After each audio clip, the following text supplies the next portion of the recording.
I'm Manveen Rana, Innovations Editor here at Aquaculture at Davos 2024, and I'm joined by Gorell Barnes, who is from Ocean 14 Capital and the Blue Marine Foundation. Hi, how are you doing? Thank you very much for joining us. Pleasure. Chris, you've been around Davos for a few days now. One of the big themes here is climate. What are the conversations that you've heard that are really exciting you, particularly around oceans, which is your specialism? Yeah. I think what always concerns me is that you don't hear enough about oceans within the climate conversation. So it's great that climate is a key pillar of the theme here at Davos, and I think it's very, very much linked to the macro pillar that you've got here about trust. So all of these concerns about what is really happening with climate, what is actually happening with all of the issues facing, facing the planet and the crisis that we have within the planet. But when it comes to oceans, there's still not enough of a link between ocean health and climate health. If you talk to the key scientists, it's absolutely fundamental that we have a healthy marine ecosystems if we have any chance of protecting our planet. We live on a planet which is 71% ocean, yet the ocean gets ignored and it gets forgotten. And here we are in the mountains. It's very, very important up here and 3,000 feet to remember that actually down there is the ocean is what needs to protect it. So there's not enough conversations around the ocean, and we still need to bring that link of the ocean climate nexus. However, it's positive that you have people like Senator Kerry talking about the oceans. You've got Peter Thompson here, who's the UN Special Envoy for the Ocean. You've got the Greek president here that we saw earlier today, who's taking over of the Ocean Conference next year. So there's some good conversations, and there's some encouragement with innovations and funding coming into the blue economy. So there's some conversations about the ocean, but there's still not enough. Yeah, starting to happen. It's gaining momentum. Yeah. Why do you think it hasn't been talked about so much? Everybody's desperate to find solutions around climate.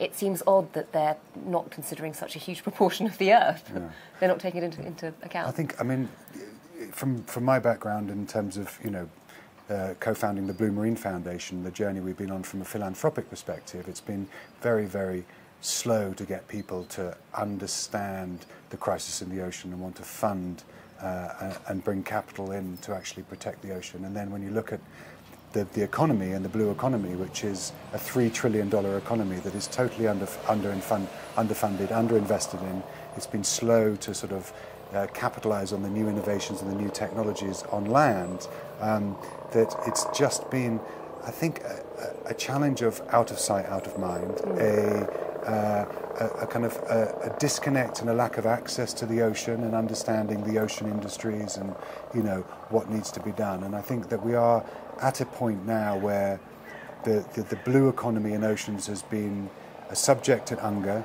Nature has come on the table, and the realization of how much nature and biodiversity is in the ocean. Food security, obviously a key theme, and a real light shone on that with the Ukraine crisis. And now the understanding and the realization of the key role the ocean plays in not only mitigating the climate crisis, but absolutely fundamental for food security. If we don't enable the growth of blue foods, we have no chance of feeding the world. If we don't have a healthy marine ecosystem, we can't protect the planet from the impact of the climate crisis. And has there been any cause for optimism while you've been here? Because one of the other big themes here at Davos this year is AI. Are there solutions coming down the road to problems in the ocean that you think are actually quite exciting, that might transform things? Yeah. Optimism is always important. I think that's very important that we don't have blind optimism. I think often that there is too much optimism, and people like to be optimistic, and actually they're not really facing and really looking at what is the problem that we need to address. A lot of people think technology is going to save us and everything's going to be okay. Let's just wait for someone else to do it. In fact, let's be that somebody.